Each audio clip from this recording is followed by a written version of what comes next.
ये व्यासी कहले बा अरे ना जी अब तोहरा बिना आज बुझाइल ना जी अब तोहरा बिना आज बुझाइल आज बुझाइली हो ना जी अब तोहरा बिना आज बुझाइल तोहरा बिना आज बुझाइल सोच सोच बात तोहर रोवा गनगनाइल है सोच सोच बात तोहर रोवा गनगनाइल है आज अब तोहरा बिना आज बुझाइल है आज अब तोहरा बिना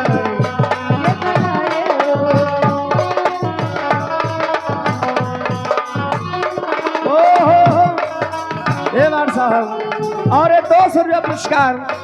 ये हमारे गणपत बाबू की तरफ से तो बहुत रुपया दे के सम्मान के लिए बना कहता न तोहरे गाना पे दिले बारू क्रिया खा के कहा अरे सुनिए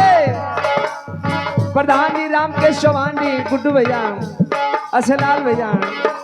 ये लोग ईसा की मंच पे आ जाए क्रिया खा के कहा ये देखी हमारे गुड्डू भैया की तरफ से 100 रुपये का पुरस्कार है। ईमानदारी से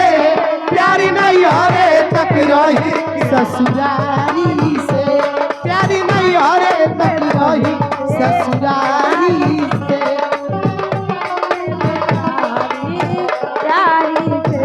प्यारी नहीं हरे तक रही ससुरारी ले इतने ना ये मान साहब तोहरा गाँव आई बिना नहीं भूखी ना हंस के एक लोटा पानी पिए भूखी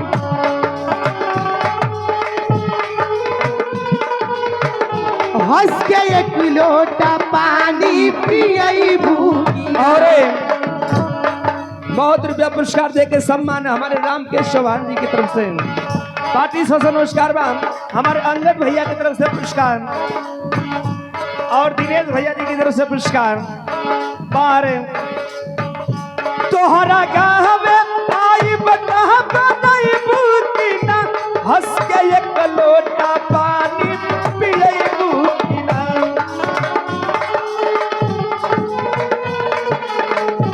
हंस के एक लोटा पानी पियई खैराबाद के धरती से बरात आइल हो और हमारे दुल्हे जी के पिताजी के पता ना से रोज भेंट होता आज काहे ना भेंट होता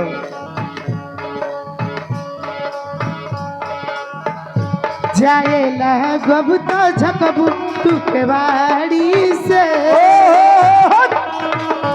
जाए लगब तो झकबू तू के बाड़ी से प्यारी नहीं हरे तक रही ससुरारी से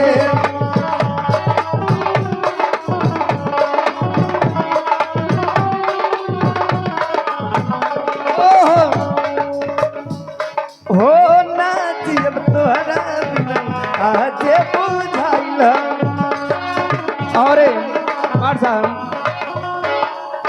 बरात मलिकान जे बरात मलिकान गाड़ी लेके आइल बना गाड़ी वाले भैया को कहना बा कि आप लोग बरात मलिकार से संपर्क करल जाए बिना आज बुझाइल आज बुझाइल हो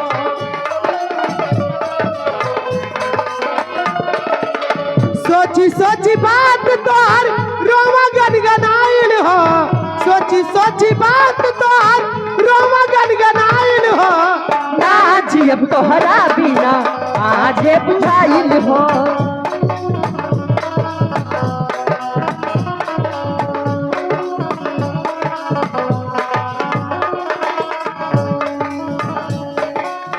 साथे जिए मारे के खैले रहो क्रिया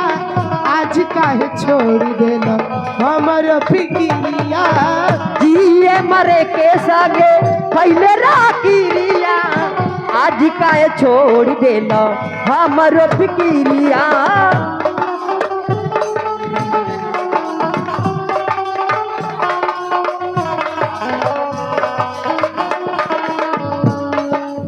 सोची सोची बात तोहार रोवा गनगनाइल हो, सोची सोची बात तोहार रोवा गनगनाइल हो। ना जीव तोहरा बिना आज बुझाइल बा।